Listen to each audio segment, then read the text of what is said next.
오늘 마가복음 3장 20절부터 30절까지 말씀으로 성령을 모독하지 말라, 성령을 모독하지 말라, 이런 제목으로 말씀의 은혜를 나누고자 합니다. 사랑하는 성도 여러분, 우리는 문제없는 세상을 살아가는 것이 아니라 수많은 문제 속에 살아갑니다. 어떤 문제가 있죠? 경제의 문제, 건강의 문제, 가정의 문제, 자녀의 문제, 관계의 문제, 노예의 문제, 그리고 무엇보다 죄의 문제를 안고 살아갑니다. 사람들은 산적해 있는 문제를 해결하기 위해 돈도 찾아가고 권력도 찾아가고 세상의 지혜도 찾아갑니다. 그러나 인간의 근본 문제는 인간의 힘으로 해결할 수가 없습니다. 그래서 예수님 당시에도 수많은 사람들이 예수님을 찾아왔습니다. 여러분, 예수님을 찾아온 사람들이 어떤 사람들입니까? 고칠 수 없는 병에 걸린 병든 자들이 찾아왔고요, 또 흉악한 귀신 들린 자들이 찾아왔고, 인생의 절망 가운데 있는 자들이 찾아왔습니다. 예수님이 계신 곳마다 사람들이 몰려들었습니다. 왜요? 문제를 해결하려고. 왜 사람들이 찾아왔습니까? 예수님 안에 생명이 있었기 때문입니다. 예수님 안에 회복이 있었기 때문입니다. 예수님 안에 구원이 있었기 때문입니다. 오늘도 마찬가지죠. 읽어볼까요? 예수님이 필요하지 않은 사람은 단 한 사람도 없습니다. 아멘. 그래서 여러분, 우리가 일상의 삶을 살면서 이런 고백을 많이 하셔야 돼요. 따라합시다. 주님, 저는 주님이 필요합니다. 한번 해볼까요? 시작. 네, 이 고백을 하셔야 돼요. 주님, 저는 주님이 필요합니다. 주님 도와주셔야 됩니다. 아멘이십니까? 그런데 예수님 가장 가까이 살았음에도 불구하고 예수님을 가장 오해한 사람들이 있었어요. 정말 놀라운 사실이죠. 오늘도 이런 일은 여전히 반복해서 일어나고 있습니다. 영적으로 분별해야 됩니다. 마가복음 3장 21절 말씀입니다. 예수의 가족들이 예수가 미쳤다는 소문을 듣고서 그를 붙잡으려고 나섰다. 아멘. 정말 충격적인 말씀이 아닙니까? 예수님을 가장 가까이서 봤던 가족들이 예수님을 이해하지를 못했습니다. 마리아는 천사의 말을 직접 들었습니다. 요셉은 꿈에서 주님의 사자가 전하는 하나님의 말씀을 자신의 귀로 직접 들었습니다. 그럼에도 주님의 사자가 한 말과 천사 가브리엘이 전해준 말을 생각하지 않고 현실을 바라보니 믿음보다 걱정이 앞선 거예요. 제가 오늘 오전에 말씀을 나눴습니다만, 문제와 하나님이 계셔요. 우리 삶은 항상 그렇습니다. 그런데 문제가 크면 두렵고 염려하게 되는 거예요. 그러나 하나님이 크시면 어떤 인생의 문제도 해결될 줄로 믿습니다. 예수님이 너무 바쁘게 사역하시는 모습을 보고요, 정신이 이상해진 것이 아닌가라고 생각했다는 거예요. 누가? 가족들이. 여기에는 이렇게 번역하고 있지만은 미쳤다고 생각했다는 거예요. 예수님이 미쳤다. 사랑하는 성도 여러분, 우리가 하나님의 일을 할 때 가장 가까운 사람이라도 하나님의 일을 이해하지 못할 수도 있어요. 혈연이 믿음을 보장하지 않습니다. 여러분, 구원받는 것은 혈통으로나 육정으로나 사람의 뜻으로 나지 않고 어떻게 나죠? 하나님으로부터 난단 말이에요. 하나님으로부터. 오늘 김미아 권사님이 원식이하고 같이 앉아 있습니다만 구원은 각자란 말이에요. 원식이를 위해서 김 권사님이 눈물로 기도하고 정말 우리 아들이 앞으로 세계적인 댄서가 되는 그런 꿈과 소망을 갖고 계시겠지만은 구원의 문제는 각자라는 게 구원의 문제. 그래서 여러분들이 자녀를 위해서 기도할 때 우리 자녀가 인격적인 주님을 만나게 하옵소서 기도해야 될 줄로 믿습니다. 교회에 오래 다닌다고 믿음이 자동으로 자라는 것이 아니에요. 읽어볼까요? 믿음은 성령께서 주시는 선물입니다. 그래서 우리는 늘 성령의 도우심을 구해야 합니다. 아멘. 어린 시절 워낙 시골이었기도 합니다만은 콩나물을 집에서 키웠습니다. 그 어머니가 사무엘아, 저 시루에 가서 물 좀 줘라 하시죠. 그럼 착한 둘째 아들은 실에 가서 물을 딱 주는 거예요. 이상하죠? 물을 주면 다 빠지는 거예요. 근데 이상하죠? 콩나물이 자랍니다. 여러분, 오늘 우리가 하나님 앞에서 예배드리고 기도하고 찬양하는 것이 다 빠지는 것 같아도 우리 믿음이 자라는 거예요. 아멘이십니까? 여러분, 그래서 믿음은 성령께서 주시는 선물이라는 거죠. 그래서 우리는 늘 성령의 도우심을 구해야 돼요. 아무리 종교심이 특별해도 하나님의 역사를 사탄의 역사로 왜곡할 수 있다는 것이죠. 바로 그 사람들이 예루살렘에서 내려온 서기관들이었어요. 예루살렘에서 내려온 서기관들은 더욱 심각했습니다. 그들은 예수님의 기적을 보았어요. 예수님이 행하신 기적들이 어떤 것들입니까? 병자가 치유되는 것을 보았습니다. 귀신이 떠나가는 것을 보았어요. 그런데도 예수님을 인정하지 않았습니다. 오히려 말하죠. 그가 바알세불이 들렸다. 이것은 단순한 오해가 아닙니다. 하나님의 역사를 고의로 왜곡하는 거예요. 왜 그렇게 했을까요? 교만 때문입니다.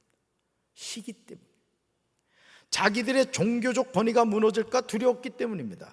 사람은 교만하면 진실보다 자기 체면을 더 중요하게 여기는 거예요. 그래서 우리 신앙이 깊어진다는 것은 뭐냐? 겸손하고 더 겸손해지는 거예요. 우리 교회에서 제일 겸손해야 될 사람이 누구예요? 담임 목사란 말이에요. 그 다음 우리 교육자들, 그 다음 우리 장로들, 권사, 집사. 성도들은 교만해도 돼. 우리 교회에서 교만해도 돼. 누가 교만하다고 뭐라 그러면 나한테 찾아와요. 혼내줄 테니까. 우리가 신앙이 깊어진다는 것은 뭘 의미하느냐? 겸손한 거예요. 나의 나된 것은 하나님의 은혜입니다. 할렐루야. 사람은요, 교만하면 진실보다 자기 체면을 더 중요하게 여겨요. 빛이 왔는데도 어둠을 선택하죠. 예수님은 이런 그들의 악한 의도를 정확히 하셨습니다. 여러분들이 생각할 때 예수님을 전했는데 그 예수님을 거부하고 지옥 갈 사람이 있을까? 이런 생각하죠. 근데 있습니다. 여러분, 예수님 믿으면은 뭐가 해결돼요? 죄가 해결되죠. 죄가 해결되면 우리가 어디 가요? 천국 간단 말이에요. 그러니까 사람이 왜 지옥을 가느냐? 예수님을 믿지 않아서요.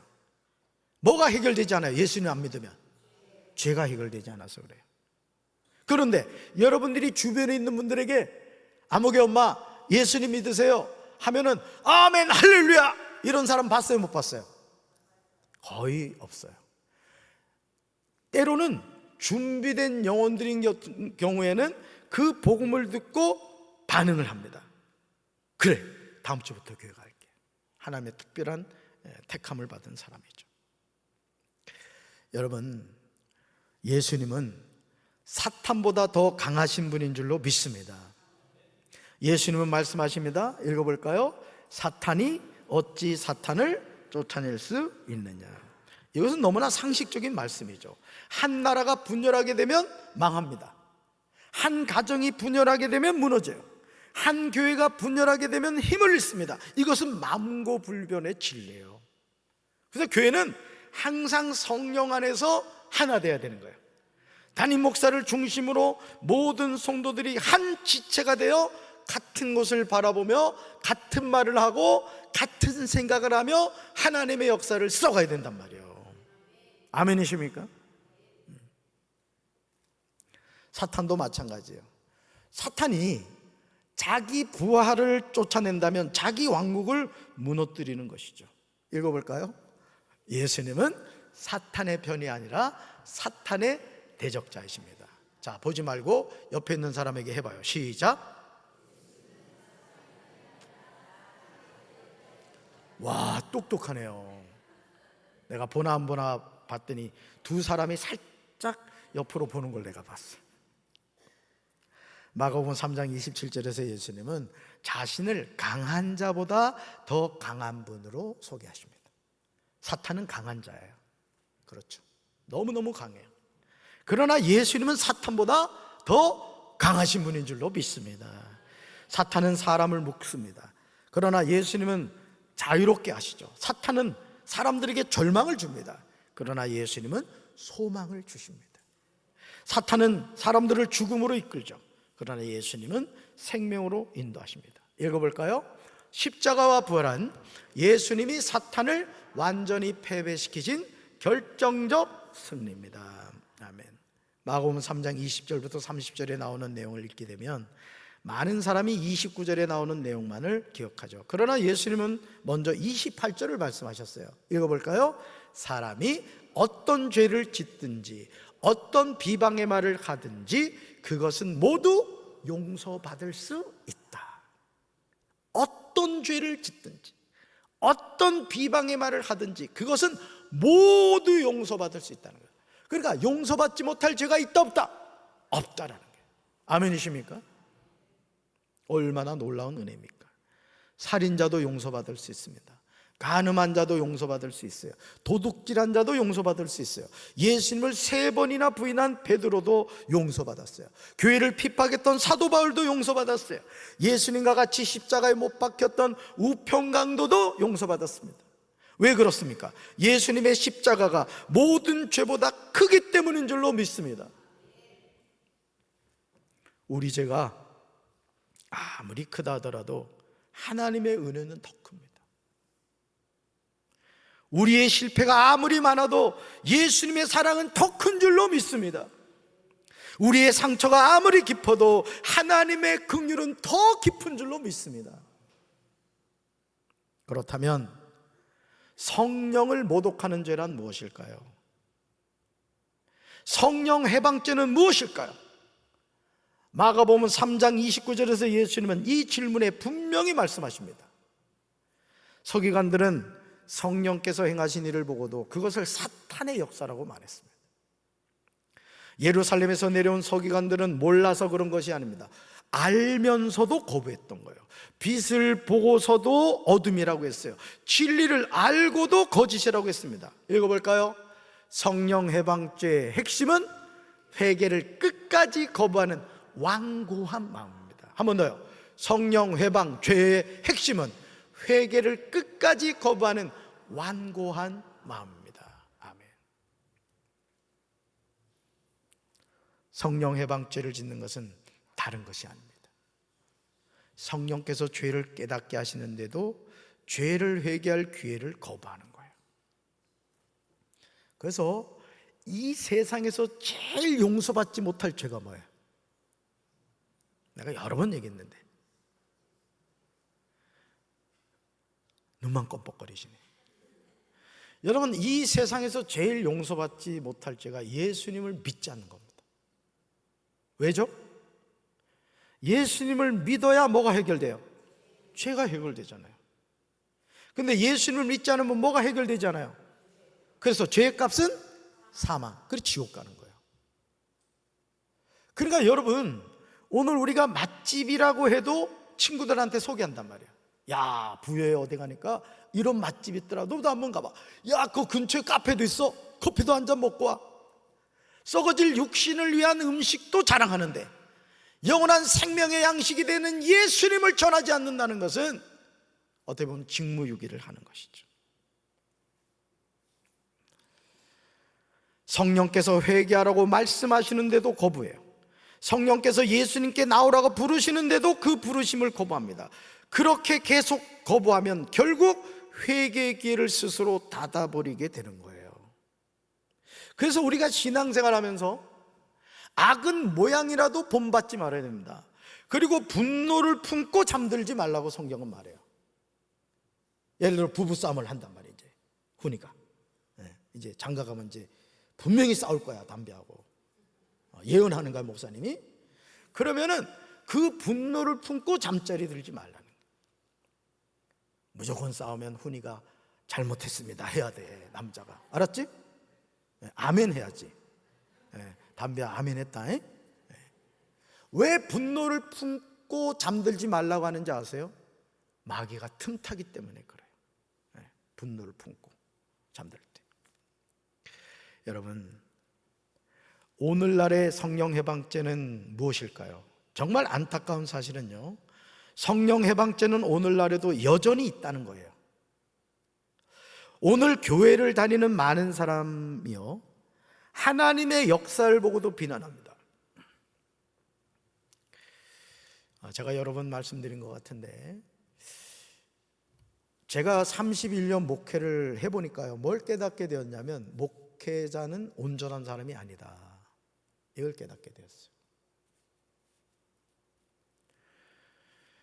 여러분들이 강단에 있는 담임 목사를 바라볼 때 절대 완전하지 않아요. 저는 김영심 사모한테 물어봐요. 지난 여름에 제가 행한 잘못들을 쫙 깨고 있어요.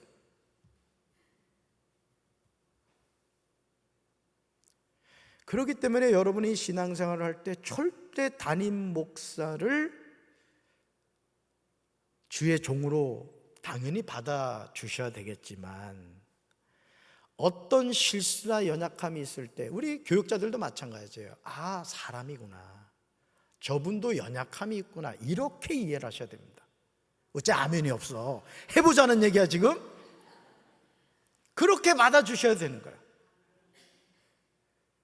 흠도 결도 없고 죄도 없으신 분은 이 세상에 오직 한 분, 누구밖에 없어요? 예수님밖에 없단 말이에요. 저도 예수님을 따라가는 제자고 여러분도 예수님을 따라가는 제자란 말이에요. 연약함이 볼 때 그 연약함을 잡아주셔야 되는 거예요. 아멘이십니까? 그래야 우리 교회가 아름답게 세워져 가는 거예요. 여러분, 하나님의 역사를 보고 비난하지 마세요.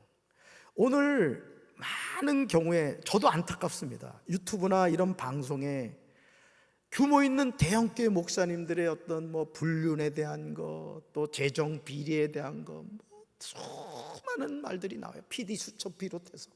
저도 시험 들어요, 저도. 근데 저는 그때마다 이렇게 생각합니다. 아, 저분도 연약한 사람이셨구나. 하나님이 저 목사님을 통해 일하신 거구나, 이걸 깨닫게 돼요. 그러는 우리 장로님들, 권사님들은 그런 일이 없습니까? 요즘 간통죄가 폐지되면서 우리나라 이 바람 피는 게 너무 심하다는 거예요. 지금 핫플레이스가 있대요. 불륜 피우는 핫플레이스가 있다는 거예요. 우리 성도 여러분들, 바람 피지 마세요. 옆에 있는 분하고 인사합시다. 바람 피지 말자.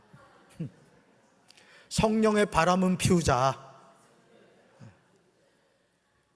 성령의 감동을 받고도 무시해요. 죄를 깨닫고도 회개하지 않아요. 말씀을 듣고도 순종하지 않습니다. 성령 해방죄를 짓는 사람들은 성령이 자신의 삶에 역사하실 때 다음과 같은 반응을 보여요. 이런 반응이에요. 나중에 하지, 언젠가 회개하면 되지, 매 순간 미루어 버려요. 이것이 반복되면 마음은 점점 굳어집니다. 양심이 묻어져요. 영혼이 완악해져요. 그럼 우리는 성령 음성에 즉시 반응해야 될 줄로 믿습니다. 내 가슴에 죄라고 느껴지는 게 있어요. 거리끼는 게 있어요. 그러면 내일 회개하지가 아니라 그 자리에서 즉시 무릎 꿇고 주님 용서해 주세요 하란 말이에요. 아멘이십니까? 성령 해방죄를 두려워하는 성도들에게 예수님이 주시는 위로의 말씀을 들으시기 바라요. 어떤 성도들은 이렇게 질문합니다. 목사님, 혹시 제가 성령 해방죄를 지은 것이 아닐까요? 그런 두려움이 있다면 먼저 안심하시길 바라요. 왜냐하면, 읽어볼까요? 성령 해방죄를 범한 사람은 자신의 죄를 두려워하지도 않습니다. 제가 홍성에서 경험한 거예요. 장로들이 죄를 두려워하지 않더라고요. 주의 종을 대적하면서도 그걸 두려워하지 않더라니까요. 왜 그래요? 영적으로 묻어진 거예요. 아니, 화인을 맞은 거예요. 영적 화인을 맞은 거예요. 회개하려고 해도 하지 않습니다. 하나님께 돌아오려고도 하지 않아요.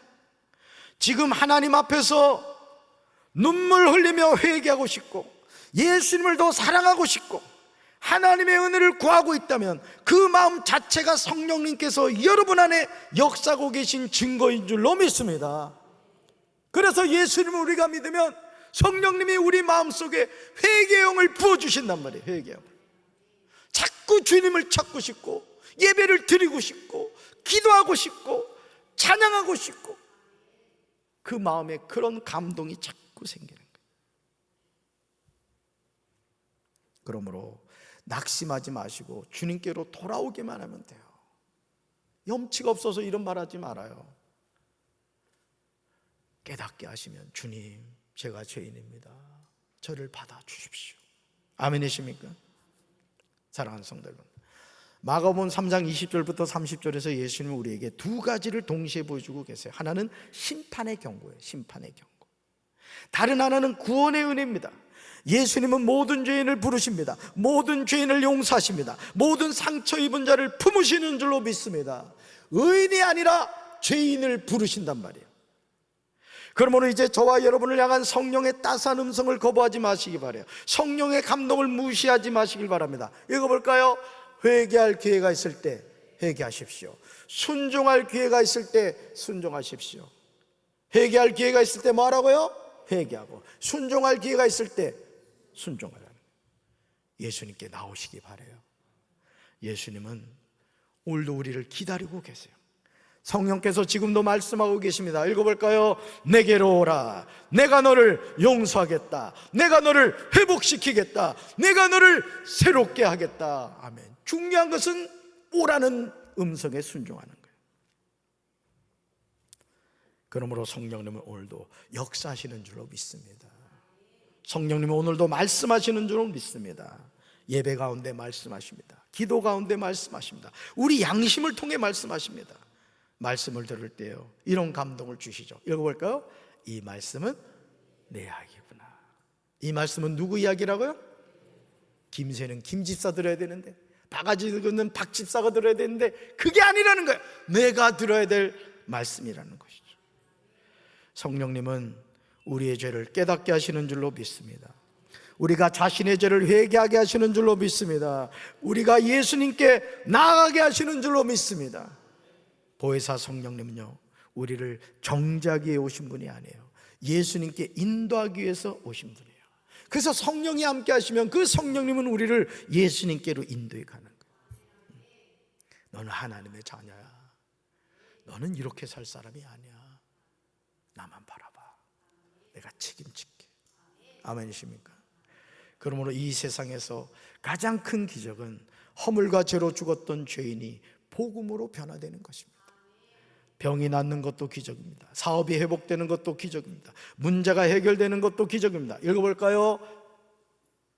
그러나 가장 큰 기적은 죽어가던 영혼이 다시 살아나는 것입니다. 아멘. 에스겔 골짜기에 마른 뼈다귀들이 하나님의 말씀이 들어갔더니 이 뼈 저 뼈가 들이맞고 힘줄이 생기고 가죽이 덮이고, 살을 빼놨네요. 힘줄이 덮이고 가죽이 덮이고, 살이 덮이고 가죽이 덮이고, 흥분해가지고 그냥. 나중에 어떻게 되죠? 하나님의 생기가 들어갔더니 하나님의 큰 군대가 됐다. 아멘이십니까? 저는 우리 교회가 그런 교회가 되어야 될 줄로 믿습니다. 강단에서 하나님의 말씀이 선포될 때 영혼이 살아나고 사명이 회복되고 하나님의 역사의 주인공이 되기를 주님의 이름으로 축원합니다. 교만한 사람이 겸손해지는 것, 미워하던 사람이 용서하는 것, 절망하던 사람이 소망을 품는 것, 이것이 성령의 역사라는 거예요. 사랑하는 성도들, 오늘 우리가 살펴본 말씀은 우리를 두렵게 하려고 기록된 말씀이 아니에요. 오히려 성령님이 지금도 우리를 예수님께로 인도하고 계심을 보여주는 말씀입니다. 서기관들처럼 마음을 닫지 마세요. 말씀을 들을 때 여러분 마음을 확 열었어요. 그래서 저는 주일마다 8시에 우리 교육자들과 행정사무실에 모여서 주일 사역에 대해서 얘기하면서 제가 늘 부탁하는 게 있어요. 우리 교육자들한테 예배 구경꾼이 되지 말아라. 예배 준비하고 이런 것도 해야 될 일이겠지만 우리 교육자들이 먼저 예배자가 되라고 얘기를 해요. 왠지 아세요? 교육자가 예배자가 되지 않으면요, 그 영혼이 점점 메말라지는 거예요. 그래서 저도 예배 드릴 때마다 그 예배를 사모하고 그 예배에 저도 집중하려고 애를 써요. 그리고 기도하죠. 주님, 저에게 은혜 주셔요. 은혜를 쏟아부어 주세요. 오늘 이 말씀을 전하면서도 저는 이 말씀을 지금 듣고 있는 거예요. 성령 해방죄를 짓지 않게 하옵소서. 아멘이십니까? 예수님의 가족들처럼 인간적인 생각에 머물지 마십시오. 읽어볼까요? 성령의 음성에 귀를 기울이십시오.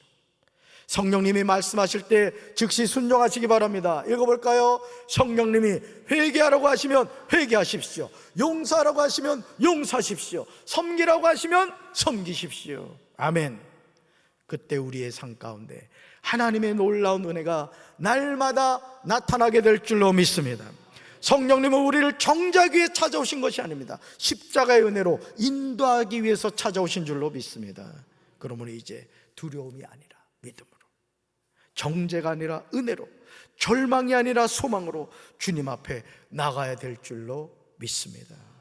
성령님이 행하시는 일을 통하여 하나님께 영광을 돌리는 우리 사랑하는 성도들 되기를 주님의 이름으로 축원합니다. 가슴에 손 얹읍시다. 사랑의 주님, 오늘 주께서 우리에게 성령을 모독하지 말라고 말씀하셨습니다. 우리는 성령님을 통하여 예수님을 만났고 예수님을 통하여 죄 사함 받고 하나님의 자녀가 되었습니다. 우리가 끝까지 변질되지 않게 도와주시고 믿음의 선한 싸움 십자가 바라보며 예수의 이름으로 승리하게 하옵소서. 이제는 우리 주 예수 그리스도의 크신 은혜와 하나님 아버지의 한없는 사랑과 성령님의 교통하심이 성령 충만하여 성령 해방죄를 짓지 않고 주님과 동행하며 살기 원하는 사랑하는 죄의 백성들 위해 이제부터 영원토록 함께 하시기를 간절히 축원하옵나이다. 아멘.